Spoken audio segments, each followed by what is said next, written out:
حضور کی قربت کا ذریعہ بھی درود ہے۔ کون سا مومن ہوگا جس کو حضور کے دیدار کا شوق نہیں ہے؟ کثرت درود کی برکت یہ ہے کہ حضور کا دیدار نصیب ہوتا ہے۔ حضور کا دیدار نصیب ہو جائے تو بتاؤ اور کیا چاہیے؟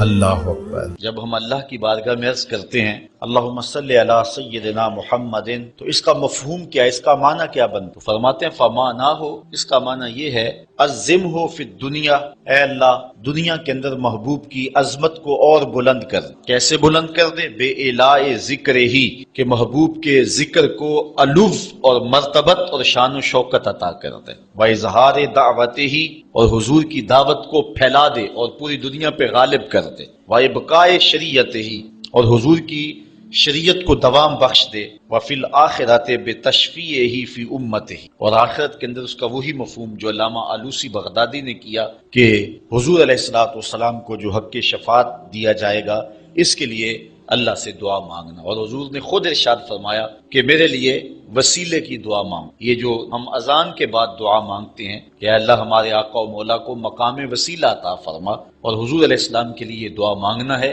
اور حضور مقام محمود پہ جلوہ فروز، اور وہاں حضور کو خاص کلمات دیے جائیں جو اس سے قبل نہ کسی نے بولے ہیں نہ اس کے بعد کوئی استعمال، وہ حضور کو القاء کیے جائیں گے، اور ان خاص لفظوں سے حضور اللہ کی تعریف فرمائیں، اللہ کی حمد بولیں گے، اور اس حمد کے صلے میں اللہ تعالیٰ محبوب سے فرمائے گا محبوب مانگتا ہے جو میں تجھے عطا کر۔ تو حضور کیا مانگیں گے؟ خود فرمایا کہ ہر نبی کو اللہ نے دعا کا کوٹا دیا ہے، اس نے وہ دعا دنیا پر ہی مانگی، لیکن میں نے اپنی دعا کو آخرت کے لیے بچا کے رکھا ہے، اور وہ کیا ہے کہ میں گناہ گاروں کی شفاعت کے لیے اللہ کے حضور عرض کروں گا۔ یہاں امام اہل محبت امام احمد رضا خان فاضل بریلوی کا انداز دیکھیے، پیش حق مجدہ شفاعت کا سناتے جائیں، آپ روتے جائیں گے ہم کو ہنساتے، وسعتیں دی ہیں خدا نے دامن محبوب کو، جرم کھلتے جائیں گے اور وہ چھپاتے جائیں۔ جب دامن شفاعت کھولیں گے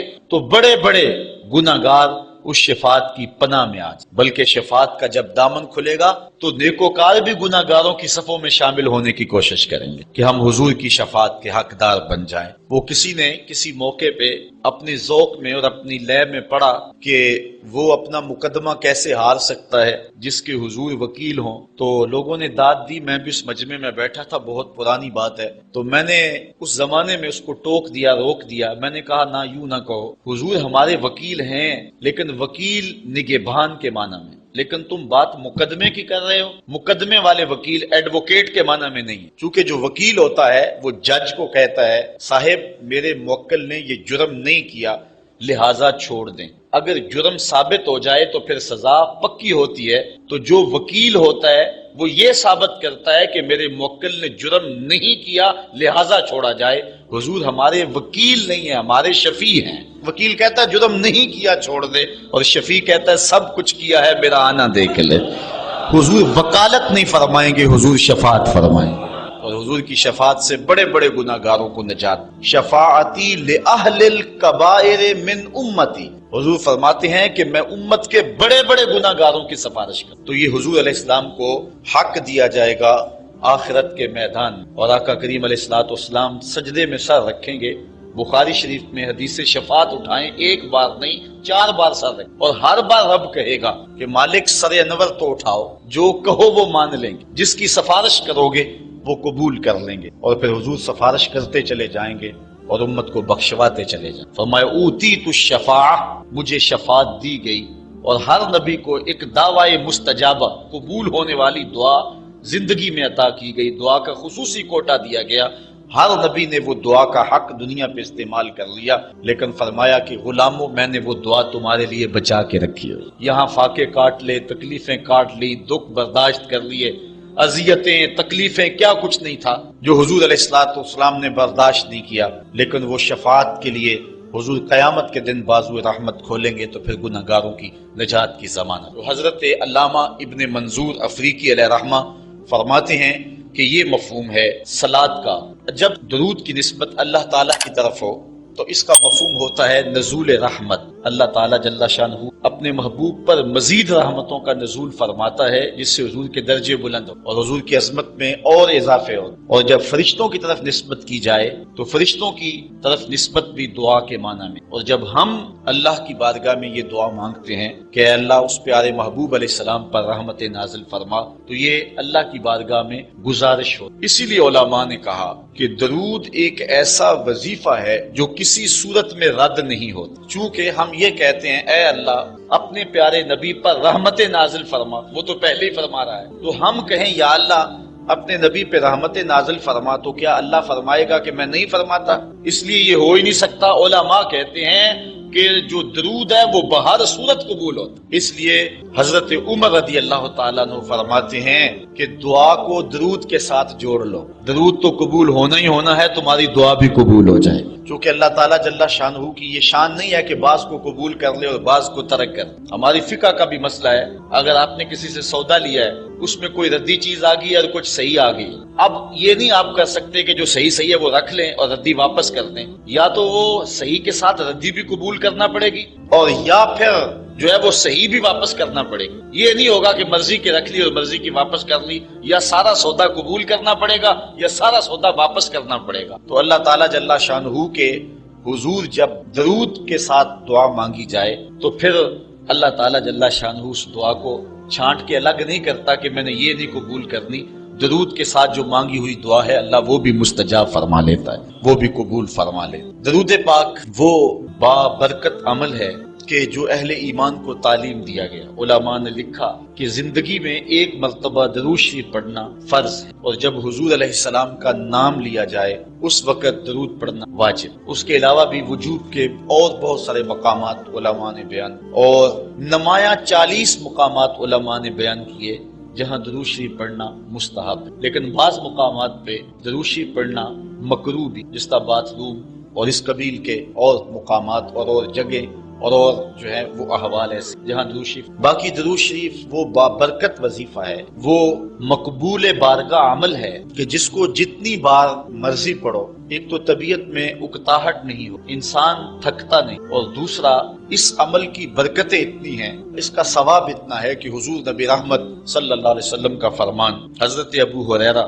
رضی اللہ تعالی عنہ سے سماعت کر لیجئے کہ حضور علیہ السلام نے ارشاد فرمایا من صلی علیہ صلاۃ واحدۃ صلی اللہ علیہ عشرا، جو میرے اوپر ایک مرتبہ درود پڑھتا ہے اللہ تعالیٰ اس پہ 10 رحمتوں کا نزول فرما. یہ اس بابرکت وظیفے کا نتیجہ ہے جو بندہ مومن نصیب کر دیا جاتا. دوسری روایت حضرت انس بن مالک رضی اللہ تعالی عنہ سے مروی ہے ان النبی صلی اللہ علیہ وسلم قال من ذکرت عنده فلیصلی علیہ ومن صلی علیہ مرۃ صلی اللہ علیہ بها عشرا. حضور نے فرمایا کہ جس شخص کے سامنے میرا ذکر کیا جائے اس کو میرے پہ درود پڑھنا چاہیے، اس لیے کہ جس نے میرے اوپر ایک مرتبہ درود پڑھا اللہ تعالیٰ اس پہ 10 رحمتیں نازل فرما. علماء نے ایک بڑی خوبصورت بات، وہ کہتے ہیں کہ اصل درود پڑھ کر کے اپنے لیے رحمتیں طلب کرنا ہوتا ہے رب، کیونکہ مصطفیٰ کریم علیہ الصلوۃ والسلام ہمارے درود کے محتاج ہے. بندہ کہ میں درود پڑھ رہا ہوں، جب ہم نہیں تھے اس وقت بھی مصطفیٰ پہ درود پڑھا جا رہا تھا. جب کائنات کو خلق وجود بھی نہیں دیا گیا تھا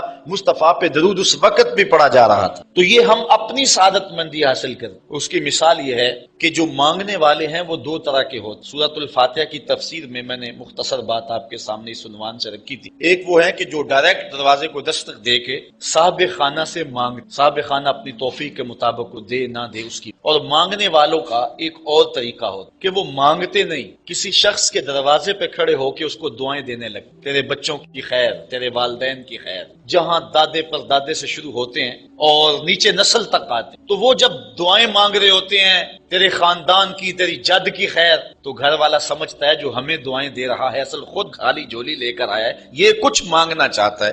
تو کوئی شخص اللہ کی بارگاہ سے مانگنا چاہے، اللہ تو اولاد سے پاک ہے، تو اس کے محبوب کی خیر مانگو، اللہ تعالیٰ ایک بار خیر مانگو گے 10 رحمتیں جھولی میں ڈال دے گا. تو یہ مانگنے کا ایک مہذب طریقہ ہے جو اہل ایمان مانگتے ہیں. اس لیے اگر سارے وظیفے چھوڑ کے صرف درود پڑھا جائے تو یہ کیسا عمل ہے. حضرت ابی بن کعب رضی اللہ تعالیٰ عنہ سے مروی روایت ابھی آ رہی ہے آپ دیکھیں گے کہ یہ کتنا بابرکت وظیفہ ہے جس کی تعلیم حضور ارشاد فرما رہے ہیں۔ حضور علیہ السلام کا ایک اور فرمان سنیے جس کو امام طبرانی نے اپنی موجم میں روایت کیا ہے۔ حضور نے ارشاد فرمایا من صلی علیہ صلاۃ واحدۃ صلی اللہ علیہ عشرا، جو میرے اوپر ایک مرتبہ درود پڑھتا ہے رب تعالیٰ اس پر 10 رحمتیں نازل کر، ومن صلی علیہ عشرا صلی اللہ علیہ مئۃ، اور جو میرے اوپر 10 مرتبہ درود پڑھتا ہے اللہ تعالیٰ اس پہ 100 رحمتیں نازل فرما۔ حضرت عبد المطلب کی پشت میں پہنچا، اللہ تعالیٰ نے انہیں 10 بیٹے عطا فرمائے۔ انہوں نے منت مانی تھی، اے اللہ اگر تو مجھے 10 بیٹے دے اور وہ جوان ہوں تنو مند ہوں تو میں ایک بیٹا تیرے راستے میں قربان کروں گا۔ جب حضرت عبداللہ جو کہ حضرت عبد المطلب کے چھوٹے فرزند تھے ان کی عمر 18 سال ہوئی تو حضرت عبد المطلب کو اپنی منت یاد آئی۔ انہوں نے اپنے 10 بیٹوں کو بلایا، کہا بیٹا میں نے کعبہ کے رب سے یہ وعدہ کیا ہے کہ اللہ مجھے اگر 10 بیٹے دے گا تو میں ایک بیٹا اللہ کی راہ میں قربان کروں گا۔ اب تم بتاؤ تمہاری رائے کیا ہے؟ کہانی حرم کی پھر دوبارہ دہرائی جا رہی ہے۔ کہا رائے بتاؤ۔ 10 کے 10 بیٹوں نے گردن خم کر دی۔ کہا ایک بیٹے کو ذبح کرنا ہے، کہا جس کو چاہو، کہا نہیں میں قرعہ ڈالتا۔ جب قرعہ ڈالا تو حضرت عبداللہ کے نام قرعہ نکل آیا۔ فرشتے پھر دم بخود تھے، مالک تو نے اس کی پشت میں امانت رکھی ہے اور آج اس کو بھی ذبح کیا جائے گا۔ کائنات پر پھر کوہرام مچنے لگا۔ حضرت عبد المطلب آستینے چڑھا رہے ہیں، ہاتھ کے اندر چھری ہے۔ یہ خبر پورے مکے میں پھیل گئی، سارے سردار دوڑے آئے۔ کہا عبد المطلب یہ رسم تو نہ ڈالو، اس کا ادا کرنا مشکل ہو جائے گا۔ کہا میں نے کعبے کے رب سے یہ منت مانی تھی اور اللہ نے وہ منت پوری کر دی۔ اب میں تو جب قرعہ نکالا تو میرے اس فرزند کے نام قرعہ نکل آیا، میں اس منت کو ہر صورت میں پورا کروں گا۔ لوگ اکٹھے ہو گئے، منت سماجت کر رہے ہیں، لیکن حضرت سیدنا عبد المطلب ہر صورت میں اپنی اس منت کو پورا کرنے کے لیے مصر ہیں۔ پھر کہا کہ حجاز کی حرافہ اس کے پاس چلتے ہیں اور جا کے اس کے سامنے یہ مسئلہ رکھتے ہیں۔ بعض نے لکھا کہ حجر کی کہنا کے پاس جاتے ہیں۔ با اختلاف روایات وہ حجاز کی حرافہ کے پاس پہنچے۔ جب اس کا پتہ کیا تو وہ خیبر میں تھی، تو اس کے پاس سارے سردار اکٹھے ہو کے گئے، کس طرح ہمارے سردار نے منت مانی تھی تو اب وہ بیٹے کو ذبح کرنے کے لیے تیار ہے، تو تم بتاؤ کس کے بارے میں ہمیں کیا کرنا چاہیے۔ اس نے کہا کل آنا، میرا تابعی آئے گا تو میں اسے پوچھوں گی، جو مجھے کہے گا میں تمہیں بتا دوں گی۔ اگلے دن یہ سردار پھر اس حرافہ کے پاس پہنچے۔ اس نے کہا کہ میرا تابعی آیا تھا، پہلے تم یہ بتاؤ کہ تمہارے ہاں کسی شخص کی دیت کتنی ہے، جو شخص مقتول ہو اس کی دیت قاتل کتنی دیتا ہے؟ انہوں نے کہا 10 اونٹ۔ کہا جاؤ پھر ایک طرف 10 اونٹ رکھو اور ایک طرف عبداللہ کا نام رکھو اور قرعہ ڈالو۔ اگر 10 اونٹوں کی طرف قرعہ نکل آیا تو 10 اونٹ ذبح کر دینا، اور اگر عبداللہ کی طرف نام نکل آیا پھر دوبارہ 10 اونٹ ادھر اور رکھنا، 20 رکھنا، اور اس طرح اونٹ 10-10 بڑھاتے جانا۔ جب قرعہ عبداللہ کے نام سے ہٹ کر اونٹوں کی طرف نکلا تو پھر اتنے اونٹ ذبح کر دینا۔ میرے تابعی نے یہی حل بتایا ہے۔ کہا ٹھیک، آئے اور آ کے ساری بات سنائی۔ 10 اونٹ ایک سمت رکھے گئے اور حضرت عبداللہ کا نام ایک سمت رکھا گیا۔ جب قرعہ نکالا تو حضرت عبداللہ کے نام نکلا۔ پھر 20 اونٹ رکھے گئے، پھر قرعہ نکالا تو حضرت عبداللہ کے نام نکلا۔ پھر 30 اونٹ رکھے گئے، قرعہ حضرت عبداللہ کے نام نکل رہا ہے۔ 40 اونٹ رکھے گئے، 50 رکھے گئے، 60، 70، یہاں تک کہ 100 اونٹ رکھے گئے۔ 100 اونٹ جب ادھر ہو گئے، اب قرعہ نکالا تو اونٹوں کے نام نکل آیا۔ سارے خوش ہو گئے کہ اب قرعہ اونٹوں کے نام نکل آیا، عبداللہ کی جان بچ گئی۔ لیکن حضرت عبد المطلب فرمانے لگے کہ میں ایسا نہیں کروں گا۔ کہا کیا کرو گے؟ کہا ایک مرتبہ نکلا ہے، 3 مرتبہ قرعہ ڈالو۔ اگر تینوں مرتبہ عبداللہ کے نام کی بجائے اونٹوں کے نام نکلا تو پھر میں سمجھوں گا کہ اللہ کی طرف سے یہی مرضی ہے، ورنہ میں اپنے بیٹے کی گردن پہ چھری رکھ دوں گا۔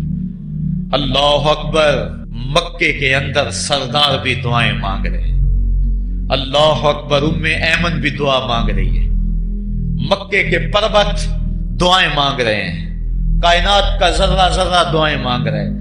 قرہ جب ڈالا گیا تو دوسری مرتبہ بھی قرہ اونٹوں کے نام نکلا۔ اب تیسری مرتبہ جب قرہ ڈالا گیا تو ہر ایک کا دل دھڑک رہا ہے۔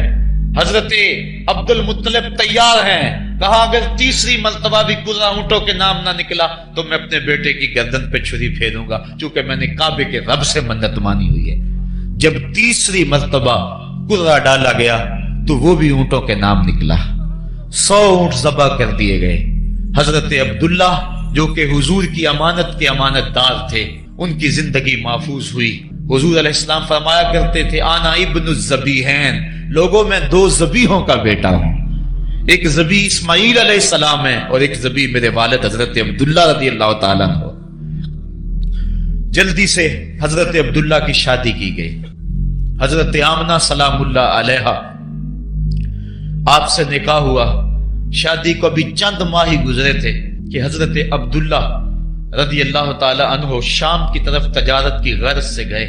واپس جب مدینہ طیبہ پہنچے تو ان کی طبیعت خراب ہو گئی، تو وہ چند لمحے چند دن وہاں رک گئے۔ قافلہ بھی رکا لیکن طبیعت سنبھل نہیں رہی تھی، قافلے والے انہیں وہاں چھوڑ آئے اور واپس آ گئے۔ کچھ دنوں کے بعد خبر پہنچی کہ حضرت عبداللہ رضی اللہ تعالیٰ عنہ کا مدینے میں انتقال ہو گیا ہے۔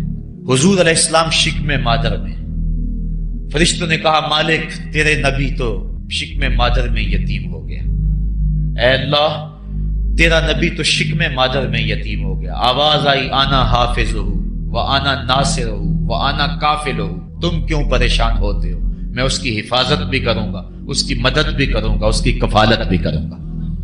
حضرت آمنہ سلام اللہ علیہا کے دل میں یہ خیال تھا کہ میں اپنے شوہر نامدار جس کے چہرے کو ابھی میں نے جی بھر کے دیکھا بھی نہیں تھا اس کی قبر پہ جاؤں، لیکن جو امانت تھی اس امانت کے تقاضے ان کو اس سفر سے روکتے رہے، حتیٰ کہ حضور کی ولادت ہوئی۔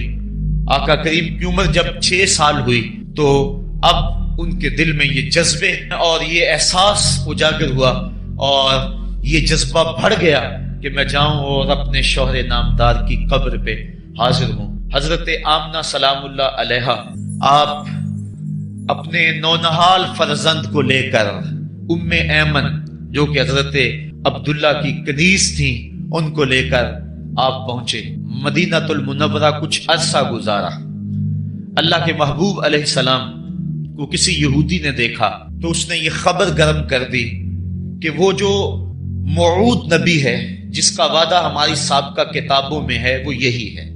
لوگ جوق در جوق دیکھنے آنے لگے تو حضرت آمنہ پریشان ہوئی اور جلدی سے وہ مکے کی طرف عازم سفر ہوئی۔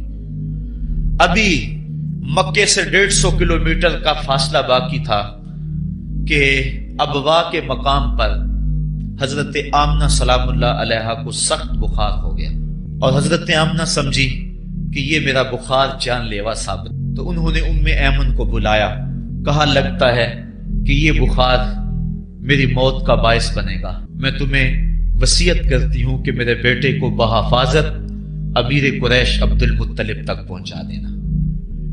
اور اس کے بعد حضور کو حضرت آمنہ نے بلایا، اپنے سامنے بٹھایا، سر پہ ہاتھ رکھا۔ حضرت آمنہ حضور سے کچھ باتیں کرنا چاہ رہی تھی۔ وادی ابوا کے اندر یہ منظر بڑا دل گداز تھا۔ حضرت آمنہ نے اب حضور کے سر پہ ہاتھ رکھا اور روتے ہوئے کہا، آنکھیں چھلکنے لگی، کہا بیٹا ہر نئی چیز نے پرانی ہو جانا ہے اور ہر باقی نے فنا ہو جانا ہے، میں بھی جا رہی ہوں، وذکر باک وولدت طہرا، لیکن سنو میرا ذکر نہیں مٹے گا، میں تیرے جیسا پاکیزہ بیٹا چھوڑ کے جا رہی ہوں۔ یہ آخری لفظ تھے حضرت آمنہ سلام اللہ علیہا کے۔ اس کے بعد حضرت آمنہ سلام اللہ علیہا آخری ہچکی لی اور حضور سے ماں بھی جدا ہو گئی۔ آقا کریم علیہ السلام نے اپنی والدہ کو وہاں دفن کیا ام ایمن کے ساتھ مل کے، جیسے بھی ہو سکا۔ وہ کیا کسی نے کہا تھا تجھے کن پھولوں سے ہم کفن دیں، تو جدا ہی ایسے موسموں میں ہوا جب درختوں کے ہاتھ پھولوں سے خالی تھے۔ آقا کریم کی آنکھیں چھم چھم برس رہی ہیں۔ حضرت ام ایمن حضور کو اپنے ساتھ چمٹا لیا اور مکہ المکرمہ پہنچ کے حضور کے دادا کے سپرد کیا۔ 2 سال تک وہ حضور علیہ السلام کو اپنی کفالت میں انہوں نے رکھا۔ کعبۃ اللہ کے سائے میں ان کی مسند بچتی تھی اور ان کے بیٹوں میں سے اور قوم کے کسی فرد کو یہ ہمت نہیں ہوتی تھی کہ اس مسند کے اوپر بیٹھے، دور ہٹ کے بیٹھتے تھے، لیکن حضور جب آتے تو اس مسند کے اوپر چڑھ کے بیٹھ جاتے۔ حضور کے چچا اور حضور کے دیگر عزیز و اقارب کہتے کہ بیٹا نہ چڑھو، تو حضرت عبد المطلب کہتے رہنے دو، یہ بڑی شان والا بیٹا ہے۔ ان سے محبت کرتے، ان کو اپنے ساتھ سلاتے۔ 8 سال کی حضور کی عمر ہوئی کہ امیر قریش کا بھی انتقال ہو گیا۔ ابن حشام نے لکھا ہے کہ جب امیر قریش کا انتقال ہوا تو سوگ میں مکے کے بازار بند ہو گئے، پورا شہر جنازے میں امٹ آیا، لیکن 8 سال کا بچہ تھا، بلک بلک کے رو رہا تھا۔ آج وہ سایہ بھی اٹھ گیا۔ پھر چچا کی کفالت میں گئے اور انہوں نے جس انداز سے کفالت کی اور محبتوں کا ثبوت دیا وہ الفتوں کی ایک لمبی داستان ہے۔ 40 سال کی عمر ہوئی تو اللہ تعالیٰ نے حضور علیہ السلام کو نبوت کی ذمہ داریوں کے اعلان اور لوگوں تک پیغام حق کے ابلاغ کا حکم دیا۔ آقا کریم علیہ السلام جب پیغام حق لے کر میدان میں آئے تو گلی کوچوں اور بازاروں کے اندر مخالفتیں، نکتہ چینیاں، ناموافق حالات کے جکڑ اور مخالفتوں کی آندیاں چلنے لگیں۔ ابھی آپ سن رہے تھے کہ حضرت بلال حبشی کے ساتھ کیا سلوک کیا جاتا رہا، کس انداز کے ساتھ ان کے سینے پہ پتھر رکھ دیا جاتا۔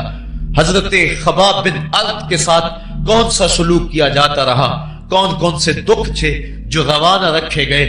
حضرت زنیرہ ان کے گلے کے اندر کوڑا ڈال کر کوڑے کی رسی کو تاؤ دیے گئے، یہاں تک کہ ان کی آنکھیں باہر آ گئیں اور آنکھوں کی روشنی جاتی رہی۔ ابو جہل بولا اب بلانا اپنے محمد کو جو تیری آنکھوں کی روشنی کو واپس کرے۔ زنیرہ نے ہاتھ پھیلا لیے اور کہا عرش کے رب، میں ان آنکھوں کا نور کیا میرے بدن کے ٹکڑے ٹکڑے ہو جاتے، کبھی بھی تیرے سے زندگی نہ مانگتی، لیکن اب تیرے نبی کی عزت کا سوال ہے، میری آنکھوں کی روشنی واپس کر دے۔ روایات میں آتا ہے کہ اللہ نے حضرت زنیرہ کی آنکھوں کی روشنی واپس کر دی۔ تکلیفیں آئیں، دکھ آئے۔ مکے کے چوک کے اندر حضرت سمیہ کو نیزہ مار کر ابو جہل نے شہید کیا۔ یہ اسلام کی پہلی شہیدہ تھی جن کا خون مکے کے ریگزار کے اندر گرا۔ حضرت یاسر کو شہید کیا گیا۔ یہ حضرت عمار ابن یاسر کے والد تھے اور سمیہ حضرت عمار ابن یاسر کی والدہ ماجدہ تھی۔ حضرت عمار ابن یاسر کو تختہ ستم پہ رکھا گیا اور انہیں کوڑوں سے ان کی تواضع کی گئی۔ آقا کریم آئے، عمار ابن یاسر دکھوں اور اذیتوں میں سے 2-4 تھے۔ آقا کریم نے سر پہ ہاتھ رکھا اور کہا صبرن آل یاسر، صبرن آل یاسر ان موعدکم الجنہ۔ کہا آل یاسر صبر کرو، آل یاسر صبر کرو، میں تمہیں جنت کا وعدہ دیتا ہوں۔ تکلیفیں آئیں، دکھ سہے۔ اس راستے کے اندر مکے کی گلیوں میں حضور کے ساتھ جو سلوک ہوا کون بھول سکتا ہے۔ کبھی کانٹے بچھ رہے ہیں، کبھی حضور کی راہوں میں گڑھے کھودے جا رہے ہیں، کبھی اوجریاں ڈالی جا رہی ہیں بدن اطہر کے اوپر۔ ابو لہب اپنے گھر کا کوڑا اٹھا کر حضور کی دہلیز پہ ڈال جاتا ہے۔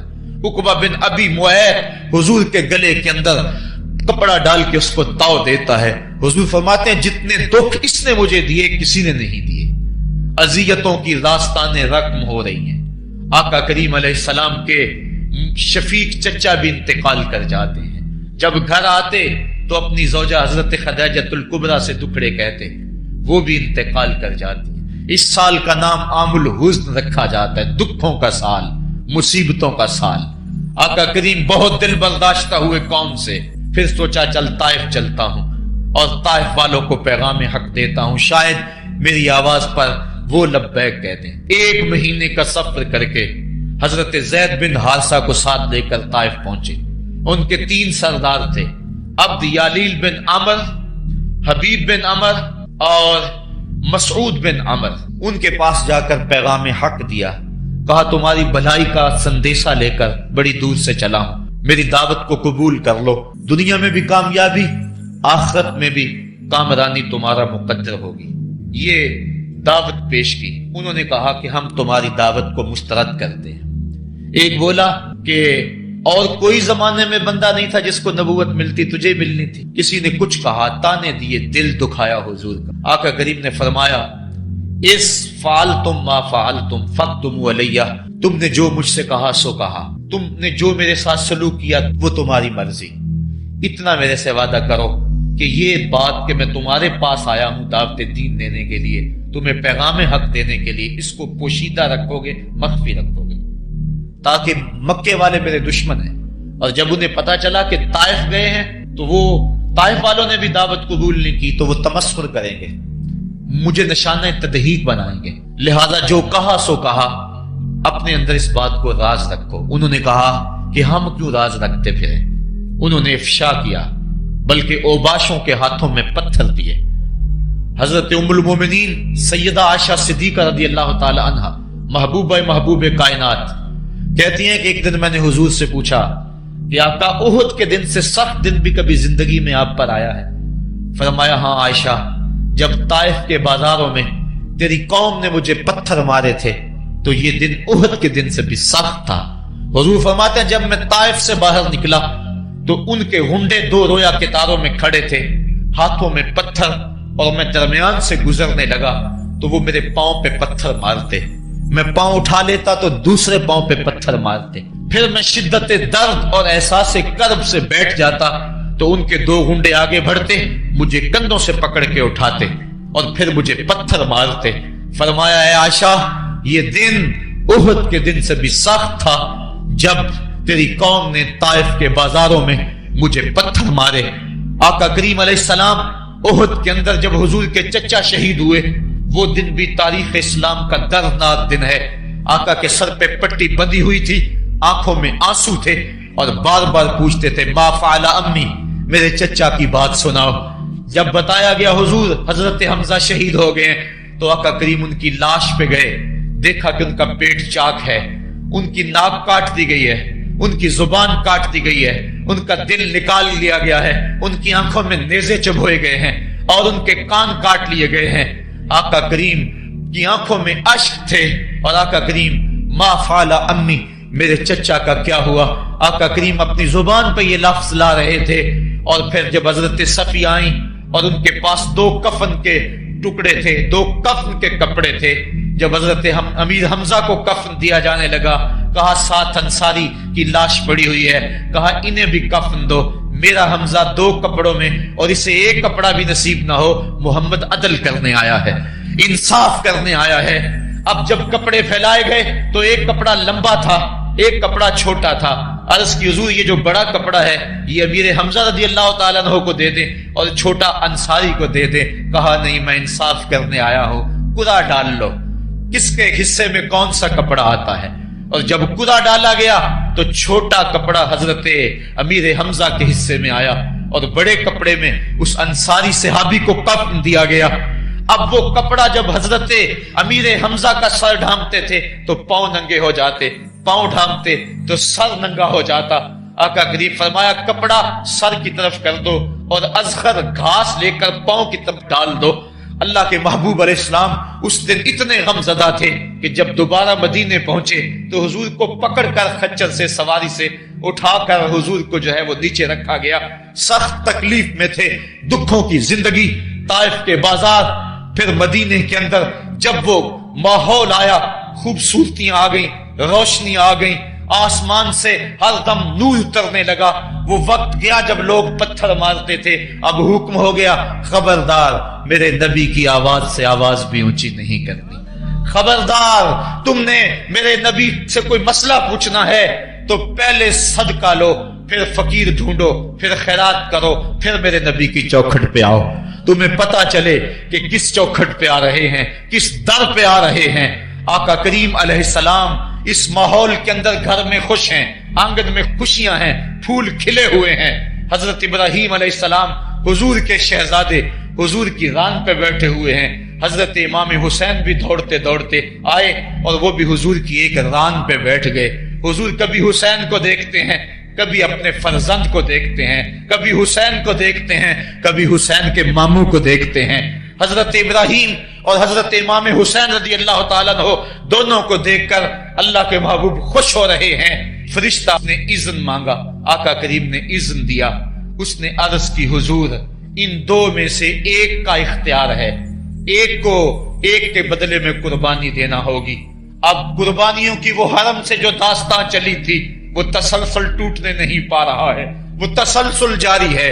حضور نے ایک نظر حضرت ابراہیم کو دیکھا اور پھر ایک نظر حضور نے حضرت امام حسین کو دیکھا، پھر حسین کو پکڑ کے سینے سے لگایا اور کہا میں اپنے اس بیٹے کو قربان کر رہا ہوں۔ چند دن کے بعد حضرت ابراہیم کا انتقال ہوا۔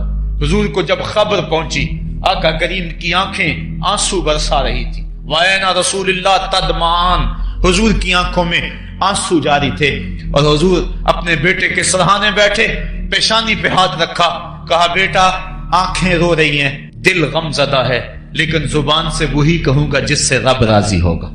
لیس منا من ضرب الخدود وشق الجیوب ودعا بدعوی الجاہلیہ، جو گریبان نوچتا ہے، منہ پہ تھپڑ مارتا ہے، سینہ کو بھی کرتا ہے، کہ ہمارے ساتھ اس کا کوئی تعلق نہیں ہے۔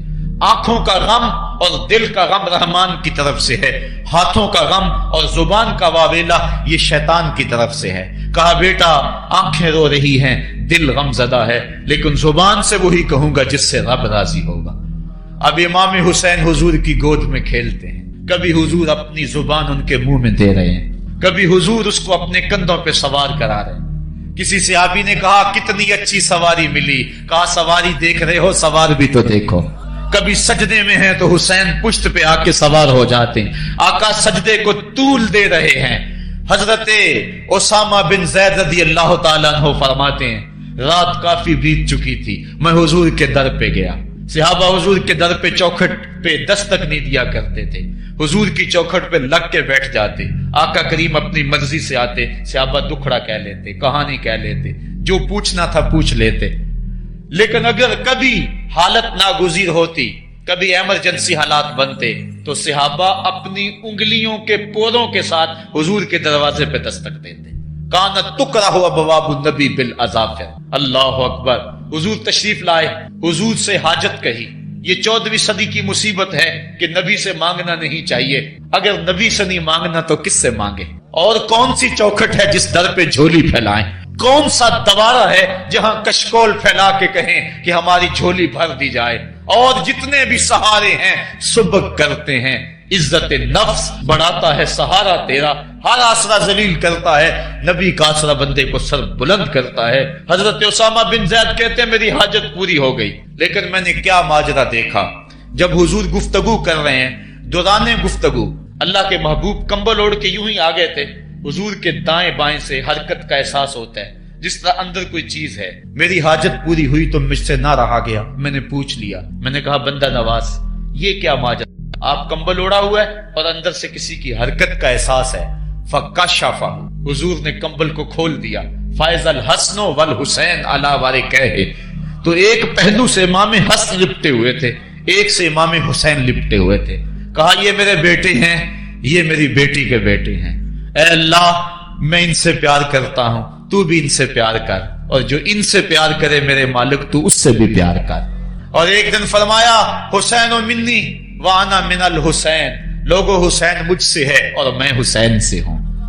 لمحے بیتتے گئے، پھر وہ جاں گداز لمحے بھی آئے جب صحابہ کی چیخیں نکل رہی تھی، جب مسجد نبوی اجڑ رہی تھی، جب حجرہ عائشہ کے اندر اللہ کے محبوب اپنے رب کے ہاں جانے کی تیاریاں کر رہے تھے، جب سیدہ فاطمہ کے لبوں پہ یہ لفظ تھے سبت علیہ مصائب لو سبت علی الارض سرنا لیالیا، میرے اوپر اتنی مصیبتیں پڑی، اگر یہ دنوں پہ پڑتی تو وہ بھی کالی راتیں بن جاتے۔ حضور علیہ السلام کا جب جسد اطہر اٹھا تو صحابہ کی جو حالت تھی وہ اس انداز سے کہ صحابہ کے کلیجے پھٹ رہے تھے، روحیں گداس ہو رہی تھی، ایک ہاتھ اٹھا کے دعا مانگ رہا تھا، اللہم اذہب بصری حتی لا ارا بعد حبیبی محمد احدا، اے اللہ مجھے اندھا کر دے، مجھے اندھا کر دے، مجھ میری آنکھوں کی بینائی چکلے، تیرا محبوب تہے مزار چلا گیا، میں نے آنکھوں کی روشنی کو کیا کرنا ہے۔ وہ دن بھی آئے، حضرت سیدنا صدیق اکبر کا کلیجہ بھی پگھل رہا ہے، وہ بھی غم رسول میں رو رہے ہیں، صحابہ تڑپ رہے ہیں۔ وہ اونٹنی، غصبہ نامی اونٹنی جس پہ حضور سواری کرتے تھے، وہ حضرت فاطمہ کے دروازے کے اوپر سر رکھ کے رو رو کے مر گئی۔ جب محبوب نہیں رہے تو ہم نے جی کے کیا لینا ہے؟ کائنات اجڑ گئی، جہان میں جو ہے وہ ہر سمت اندھیرا ہی اندھیرا چھا گیا، لیکن روشنی کے ٹمٹماتے ہوئے چراغ آج بھی روشن ہیں، جن کو دیکھ کر مصطفیٰ یاد آتے۔ لوگ ان شہزادوں کو دیکھ لیتے ہیں اور حضور کی یاد کو تازہ کر لیتے ہیں۔ وقت گزرتا گیا، پھر وہ لمحے بھی آئے کہ جب حضرت امام حسن کو زہر دیا گیا اور آپ کا کلیجہ کٹ کٹ کے کئی سو حصوں میں باہر آیا۔ آپ سے آخری لمحے حضرت امام حسین نے پوچھا کہ میرے بھائی کوئی وصیت؟ کہا بیٹا کوفے والوں سے بچ کے رہنا، ان کے دغے سے بچ کے رہنا۔ لمحے بیت گئے، 60 ہجری کو یزید تخت نشین ہوا، تخت نشین ہو گیا تھا، لیکن اس نے یہ چاہا کہ حضرت امام حسین رضی اللہ تعالی عنہ میرے لیے بیعت کر لیں، اور اس نے مدینے کے گورنر ولید بن عقبہ کو خط لکھا، اور خط کا مضمون یہ تھا کہ امام حسین کو بلاؤ اور میرے لیے بیعت لو، اور اگر وہ بیعت نہیں دیتے تو اس خط کے جواب کے ساتھ ان کا سر بھیج دو۔ ولید بن عتبہ محب اہل بیت تھا، اس نے رات کی کافی تاریکی کے اندر حضرت امام حسین رضی اللہ تعالیٰ عنہ کو پیغام بھیجا۔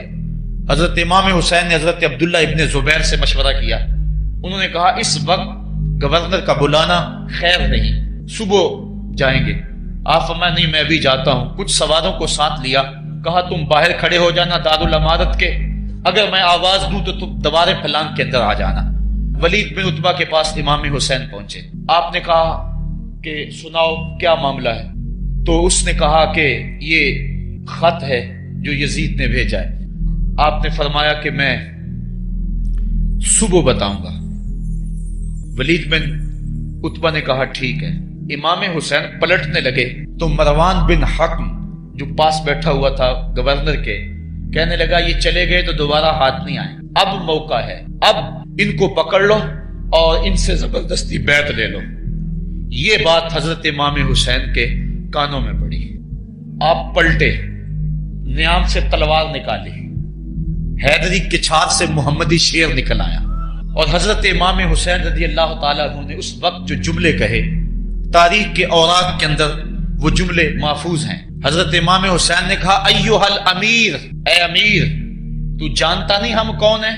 انا مادد الرسالہ و محبت الوحی و مختلف الملائکہ، میں وہ ہوں جس کے گھر میں جبریل آتا تھا، ہمارے گھر میں وحی اترتی رہی ہے۔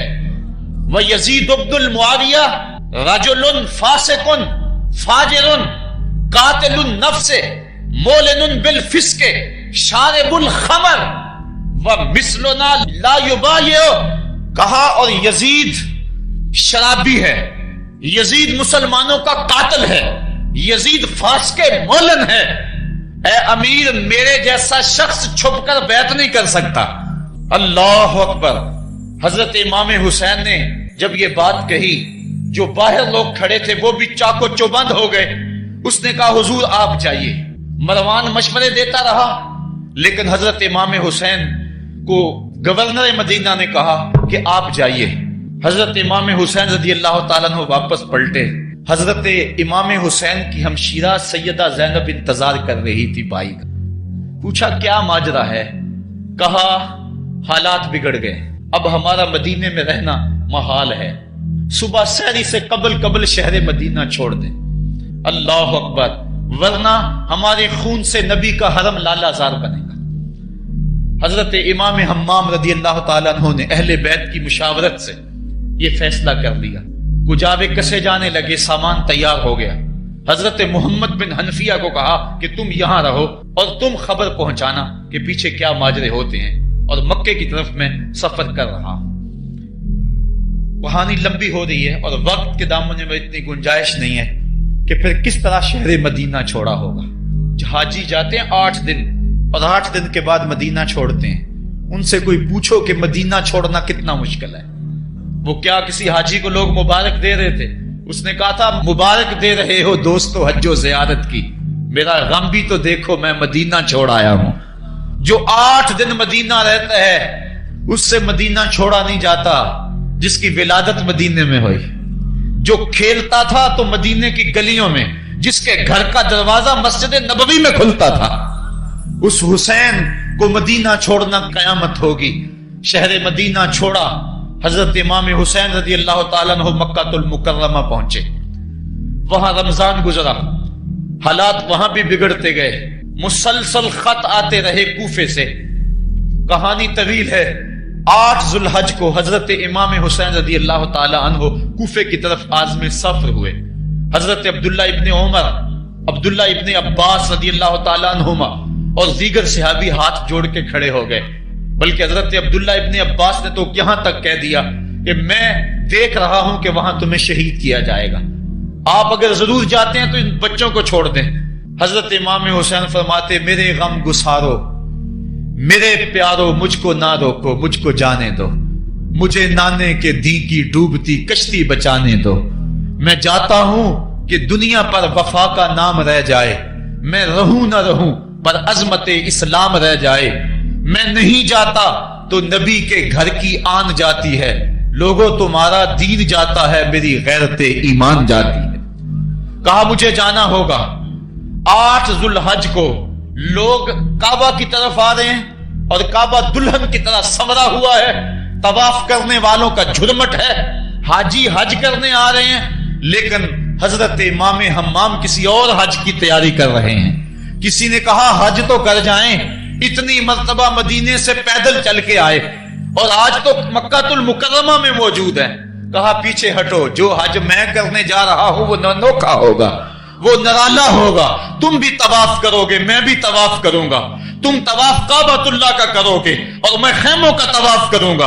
ایک حج تمہارا ہے، ایک حج میرا ہے. تم بوسے لوگے کس کے؟ حجر اسود کے. میں اپنے فرزند کا منہ چوموں گا. لوگوں ایک طواف تمہارا ہوگا، ایک طواف میرا ہوگا. تم آب زمزم پیو گے، میں پیاسا رہوں گا. اور تم کبھی صفا پہ کبھی مروہ پہ دوڑو گے، میں کبھی علی اکبر کی لاش اٹھانے جاؤں گا، کبھی میں قاسم کی لاش اٹھانے جاؤں گا، کبھی اون محمد کے تڑپتے ہوئے لاشوں کو اٹھانے جاؤں گا. لوگوں ایک حج تمہارا بھی ہے، ایک حج میرا بھی ہے. جب تم حج کر لو گے، تمہاری سائی مکمل ہو جائے گی تو تم سر مڈا کے احرام کھول دو گے، اور جب میری سائی مکمل ہو جائے گی تو میں سر کٹا کے احرام کھول دوں گا. تم سفید احرام پہنو گے، میں سرخ احرام پہنوں گا. اور وہ حج قیامت تک کے آنے والے حجوں کی آبرو ہوگا. حسین اگر نہ شہید ہوتا تو آج گھر گھر یزید ہوتا. اسلام کی عظمت عیاں نہ ہوتی، خدا کے گھر میں اذان نہ ہوتی. بار الہا نوحہ سناتا پھرتا، تا روز جزا اشک بہاتا پھرتا. امداد نہ کرتے اگر کربلا میں حسین، اسلام تیرا ٹھوکریں کھاتا پھرتا. کربلا کی تپتی ہوئی ریگزار میں حضرت امام حسین نے جبر و ظلم کے خلاف جس قوت سے کھڑے ہو کر عظیمت کی داستان رقم کی. 10 محرم کا دن تھا، جمعے کا یوم سعید تھا. بیچ کربلا کے میدان میں دوپہر کے وقت جب نبی کا خاندان اجڑ رہا تھا، ایک ایک کلی اس چمن کی کٹ رہی تھی. 72 افراد 22,000 کے لشکر جرار کے مقابلے میں کھڑے تھے. وہ یزید جس نے اس کے علاوہ بھی بڑے جرم کیے، جس نے جو ہے وہ 1700 صحابہ کو مکہ المکرمہ میں شہید کیا، جس نے 700 حفاظ کرام کو شہید کیا، جس نے حضرت ابو سعید خضری کی داڑھی نوچ لی، جس نے مدینے کے اندر مسجد نبوی کے اندر گھوڑے باندھے، جس نے جو ہے وہ 3 دن تک مسجد نبوی کے اندر اذان نہ ہونے دی، وہ یزید آج کربلا کے تپتے ہوئے ریگزار کے اندر آل رسول کے ساتھ ظلم کی وہ داستان رقم کر رہا تھا کہ قیامت تک آنسو سسکیاں نہیں تھمنے پائیں گی. یزید مر گیا، اس کا نام مٹ گیا، اس کا تشخص مٹ گیا، لیکن حسین کا نام آج بھی زندہ ہے، اس کا پیغام آج بھی زندہ ہے. یہ ہزاروں کا مجمع، یہ امٹتے ہوئے محبتوں کے جذبات، یہ آنکھوں کا آنسوؤں کا خراج دینا، کیا یہ حسین ابن علی کی زندگی کی دلیل نہیں ہے؟ کون ہے جو یزید کا نام لیتا ہو؟ آج اگر کوئی یزید کا نام لیتا بھی ہے تو سر جھکا کے لیتا ہے. میں کہتا ہوں کیسا تمہارا لیڈر ہے جس کا نام لینے سے قبل شرمندہ ہوتے ہو، جس کا نام لیتے ہوئے شرمندہ ہوتے ہو، جس کا نام لینے کے بعد پسینہ پسینہ ہوتے ہو۔ تم اپنے قائد اور لیڈر کا نام لیتے جھجکتے ہو، گردن جھکا کے دائیں بائیں دیکھ کے نام لیتے ہو، اور جب ہم نام اپنے آقا کا لیتے ہیں سر اٹھا کے لیتے ہیں۔ اے حسین ابن کربلا کا تپتا ہوا منظر ہے، اتنے دکھ آ گئے۔ حضرت سری سختی رضی اللہ تعالیٰ عنہ فرماتے ہیں کہ اللہ تعالیٰ نے جب کائنات کو بنایا، انسانوں کو تخلیق کیا، تو انسانوں کو پوچھا بتاؤ تم میرے ہوگے؟ سب نے کہا مالک ہم تیرے ہیں۔ لیکن جب دنیا کو پیدا کیا تو 9 حصے دنیا کی طرف ہو گئے، 1 حصہ اللہ کی طرف۔ پھر جب عقبہ کو پیدا کیا جو 10واں حصہ تھا، اس میں 9 حصے پھر آخرت کی طرف ہو گئے، جنت دوزخ کے لالچ میں ہو گئے، اور 1 حصہ صرف کہنے لگا نہ ہم جنت کو دیکھتے ہیں نہ دوزخ کو دیکھتے ہیں، مالک ہم تو تجھے دیکھتے ہیں۔ پھر جب اللہ تعالیٰ نے بلاؤں کو پیدا کیا، آزمائش اور امتحانوں کو پیدا کیا، تو 10ویں حصے کے اس 10ویں حصے میں پھر 9 حصے جو ہے وہ ہٹ گئے۔ 1 حصہ ایسا تھا جس نے گردن جھکا کے کہا زمین و آسمان کی بلائیں بنا کے ہمارے گلے کا توق بنا دے، تیرے راستے سے نہیں ہٹیں گے۔ کربلا کے تپتے ہوئے ریگزار میں وہ منظر رقم ہونے والا ہے۔ ایک قربانی منا میں ہوئی تھی، غریب و سادہ اور رنگی ہے داستان حرم، نہایت اس کی حسین اور ابتدا ہے اسماعیل۔ وہاں دمبا آ گیا، آگے 100 اونٹ آ گئے، اور آج اللہ اکبر حضرت امام حسین کربلا کے تپتے ہوئے ریگزار میں 22,000 کے لشکر کے سامنے کھڑے۔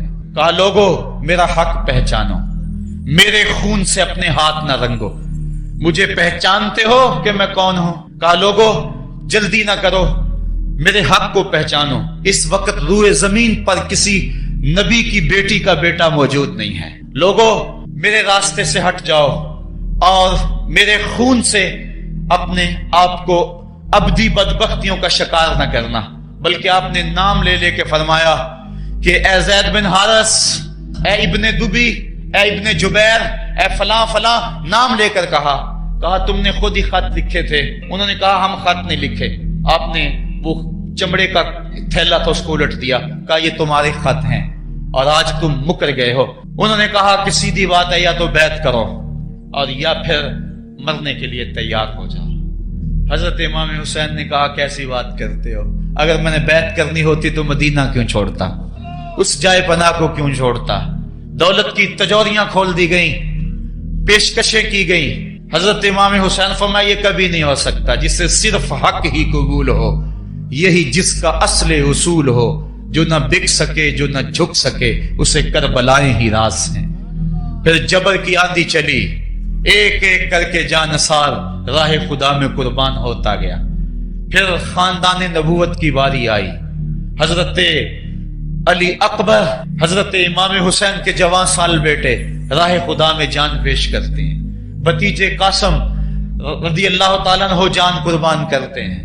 حضرت عباس کے قلم ہوتے ہیں بازو، جو خود جا سکتے تھے وہ خود قربانی پیش کرتے ہیں، اور صاحبو اب یارہ نہیں، جو خود جا نہیں سکتے تھے آپ خود ہاتھوں پہ اٹھا کے فرات کے کنارے پہ لے جاتے ہیں۔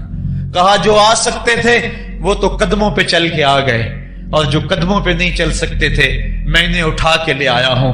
پھر ایک 2 شاخہ تیر ہلکے اصغر میں پیوست ہوتا ہے، خون چلو میں دے کر آسمان کی طرف اچھالتے ہیں، اور پھر اللہ کی بارگاہ میں عرض کرتے ہیں ربنا تقبل منا ھذا القربان، میرے مالک حسین کی یہ قربانی بھی قبول فرما لے۔ یہ کام آسان نہیں ہے، جگر پارا ہاتھوں میں تڑپ کے ٹھنڈا ہو جائے اور پھر بھی صبر کا مظاہرہ کیا جائے اور اللہ کی رضا پہ راضی ہو جائے۔ اب حضرت امام حسین رضی اللہ تعالیٰ عنہ تنہا رہ گئے، ایک ایک کو رخصت کر رہے تھے شہادت کا دولہا بنا کر، لیکن اب امام حسین کو رخصت کرنے والا کوئی موجود نہیں ہے۔ آپ گھوڑے پہ سوار ہوئے، میدان کربلا کی طرف ایڑ لگائی۔ خیمے کے اندر جو خواتین تھی وہ جانتی تھی جو اس راستے گیا پھر پلٹ کے نہیں آیا، اس کی لاش حضرت امام اپنے کندھوں پہ اٹھا کے لائے ہیں۔ اب اس حسین ابن علی کی لاش کون اٹھائے گا؟ کہا سب نے کہ حسین نہ جائیو، کہا میں نانے کے دین کے لیے جا رہا ہوں۔ میدان عمل میں گئے، تیغ براں چمکی، لوگوں کے سر کاٹ رہی ہے، آواز آ رہی ہے یہ کون ذی وقار ہے؟ بلا کا شاہ سوار ہے، لباس ہے پھٹا ہوا، غبار سے اٹا ہوا، لخت لخت کٹا ہوا، پھر بھی ہے ڈٹا ہوا، تمام جسم نازنی چھدا ہوا کٹا ہوا، پھر بھی ہے ڈٹا ہوا، یہ نبی کا نور عین ہے، یہ بال یقین حسین ہے۔ حسین ابن علی نے کربلا کے تپتے ہوئے ریگزار کے اندر وہ عظیمت کی داستانیں رقم کی اور پھر بوچھاڑ تیروں کی، ایک تنہا سید زادہ اور ہزاروں تیر چاروں سمت سے ان کے اوپر برسنے لگے، کسی نے نیزہ مارا، کسی نے تیر مارا۔ جب حضرت امام حسین گھوڑے کی زین سے نیچے اترے تو اس وقت آپ کے بدن پر 33 زخم تلواروں کے تھے، 34 نیزے کے انیاں آپ کے جسم کے اندر کھبی ہوئی تھی، اور محتاط روایات کے مطابق جب بعد میں آپ کا پیراہن اتارا گیا تو اس کے اندر 113 سوراخ تیروں کے نکلے، اور وہ تیر جسم میں پیوست تھے، اور جب گھوڑے کی زین سے فرشے زمین پر گرے لگا جس طرح ریحل سے قرآن گر گیا ہو۔ حضرت امام حسین رضی اللہ تعالی عنہ جب گھوڑے کی زین سے فرشے زمین پر گرے تو وہ جو تیر جسم میں کھبے تھے وہ اور پیوست ہو گئے، خون مشکبو ریت کے ذروں پہ بہنے لگا، گویا اسلام کا دل دھرتی کے اوپر ہے، کائنات راشے میں آ گئی، کربلا کی دھرتی کا کلیجہ کانپ رہا ہے۔ حضرت ام سلمہ کو حضور نے کربلا کی مٹی دی، کہا جب یہ خون بن جائے تو سمجھ لینا کہ میرا حسین شہید کر دیا گیا ہے۔ وہ مدینے کے اندر خواب دیکھتی ہیں کہ آقا کریم علیہ السلام داڑھی مبارک کے اندر گرد مبارک پڑی ہوئی ہے اور بال الجھے ہوئے ہیں، گھبرا کے اٹھ کھڑی ہوئی کہ کیا ماجرا ہے، اور جلدی سے اس شیشی کو دیکھا تو وہ شیشی کا جو مٹی رکھی ہوئی تھی وہ خون بن گیا تھا، اور آپ نے کہا اہل مدینہ سن لو، حضرت امام شہید کر دیے گئے ہیں۔ ادھر امام حسین خون اور خاک کے اندر تڑپ رہے ہیں، اور آپ کے جسم نازک پر برچیوں، تیغوں اور تلواروں کے ساتھ جو ہے وہ لوگ وار کر رہے ہیں۔ سنان بن انس نخی آگے بڑھا لیکن سر کاٹنے کی ہمت نہ پڑی، اس نے نیزہ مارا اور آپ کے گلے کے قریب وہ نیزہ پار کر گیا اور خون کا فوارہ پھوٹا۔ زرع بن شریک نے آپ کی پیشانی پہ نیزہ مارا، آپ گھبرا کے گرے، اٹھے اور پھر گر گئے، اور پھر آپ نے اپنی پیشانی سجدے میں رکھ دی، اپنا خون جو تھا وہ چہرے پہ مل لیا۔ حسین نے سرخ رنگ کے خون کا جو خضاب تھا وہ اپنی داڑھی پہ لگا لیا کہ کل میں اپنے نانا کو یہ رنگت بھی دکھاؤں گا۔ حرم کی وہ داستان جو منا سے شروع ہوئی تھی آج اس کی تکمیل ہو رہی ہے، وہ غریب اور سادہ اور رنگین داستان حضرت امام حسین رقم کر رہے ہیں۔ خون سے داڑھی رنگ گئی اور آپ کے ماتھے کے اوپر زرع بن شریک نے وہ جو نیزہ مارا تھا اس سے آپ سنبھل نہ سکے، اٹھ کے پھر نیچے گرے، پیشانی کو سجدے میں رکھا، اور سجدے میں رکھ کے اللہ کی بارگاہ میں آخری لفظ جو میرے امام کی زبان سے نکلے دلوں کی تختیوں پہ نوٹ کر لو اور دیکھو۔ اللہ تعالیٰ کے بندے حضرت خلیل نے دعا مانگی تھی، اے میرے مالک، اے میرے مالک، میں اس جگہ تے اپنی ذریت اولاد کو چھوڑ کے آباد کر کے جا رہا ہوں اور دعا کرتا ہوں کہ وہ نماز کو قائم رکھیں۔ آج اس دعا کی تکمیل کا منظر لوگوں کے سامنے ہے کہ 113 تیر جسم میں کھبے، 34 تلواروں کے گھاؤ، اور وہ بھی راوی کہتے ہیں کہ ایک ایک گھاؤ میں کتنی کتنی تلواروں کے زخم تھے، اور نیزے کی انیاں جسم میں کھبی ہوئی تھی، آپ کے کلیجے کے اندر نیزے کی انی کو توڑ دیا گیا تھا۔ اس موقع پہ حضرت امام حسین رضی اللہ تعالی عنہ نے اپنے آپ کو سنبھال کے پیشانی کو ریت کے اوپر رکھا اور اللہ کی بارگاہ میں آخری لفظ حضرت امام حسین کے لبوں پہ جو مچلے خون نکل رہا تھا، اور خولی بن یزید آگے بڑھ کے سر انور کو جدا کرنے کی تیاریاں کر رہا تھا، سنان بن انس آگے بڑھا لیکن کپ کپا کے پیچھے ہو گیا، خولی بن یزید آگے بڑھا وہ بھی پیچھے ہو گیا، پھر شمر آیا اور شمر آپ کے جسم نازک کے اوپر بیٹھ گیا۔ حضرت امام حسین نے جب دیکھا تو اس کے بدن کے اوپر برس کے پھل پیری کے نشان تھے، تو حضرت امام حسین کی زبان سے نکلا صدق اللہ و صدق رسول اللہ، میرے آقا میرے اللہ نے سچ کہا۔ اس نے کہا کیا سچ کہا؟ کہا ایک دن میں حضور کی خدمت میں حاضر تھا تو حضور نے فرمایا تھا میں دیکھ رہا ہوں ایک چتکبرا کتا میری اولاد کے خون میں منہ مار رہا ہے، آج میں دیکھ رہا ہوں کہ مصطفیٰ کریم کا وہ فرمان جو ہے وہ پورا ہو رہا ہے۔ وہ غصے میں آیا، امام جلدی اپنی پیشانی سجدے میں رکھی اور اللہ کی بارگاہ میں امام کے آخری لفظ تھے، اللہم رضن بقضائک وصبرن علی بلائک تسلیما لامرک سبحان ربی الاعلی سبحان ربی الاعلی سبحان ربی الاعلی۔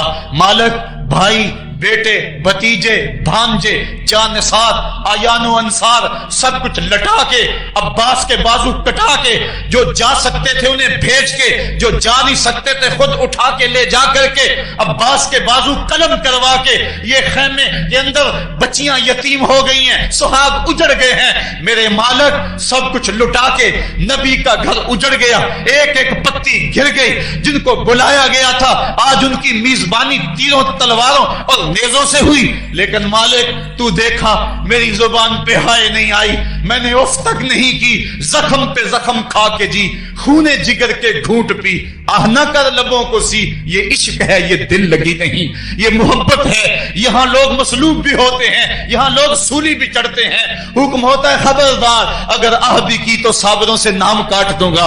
کہا مالک اللہم رضن بے قضائے کا، جو تقدیر تھی میں اس پہ راضی ہو گیا، وصبرن علی بلائے کا، مالک تو نے دیکھا میں نے صبر بھی کیا، تسلیما لامرے کا، مجھے مالک اعتراض بھی کوئی نہیں، جو تیرا حکم تھا میں نے اس کو تسلیم بھی کر لیا، سبحان ربی الاعلی۔ مالک تو بڑا ہے، تو بڑا ہے۔ حسین سب کچھ لٹا کے، بچے کٹا کے، بازو کٹا کے، گھر اجاڑ کے مالک تیری بارگاہ میں حاضر ہو رہا ہے، اور اتنا کچھ کرنے کے باوجود بھی تیرے پہ راضی ہے۔ میرے مالک تو بھی بتا، تو بھی حسین پہ راضی ہوا ہے یا کہ نہیں ہوا ہے؟ تو بھی حسین پہ راضی ہوا ہے کہ نہیں ہوا؟ آواز آئی، اس پیاسے پر علی شیر خدا کو ناز ہے، اس نواسے پر محمد مصطفیٰ کو ناز ہے۔ اوروں نے بھی سجدے کیے پر اس کا عجب انداز ہے، اس نے وہ سجدہ کیا جس پر خدا کو ناز ہے۔ اے حسین ابن علی تم پر سلام، میرے ساتھ مل کے کہہ دو، اے حسین ابن علی تم پر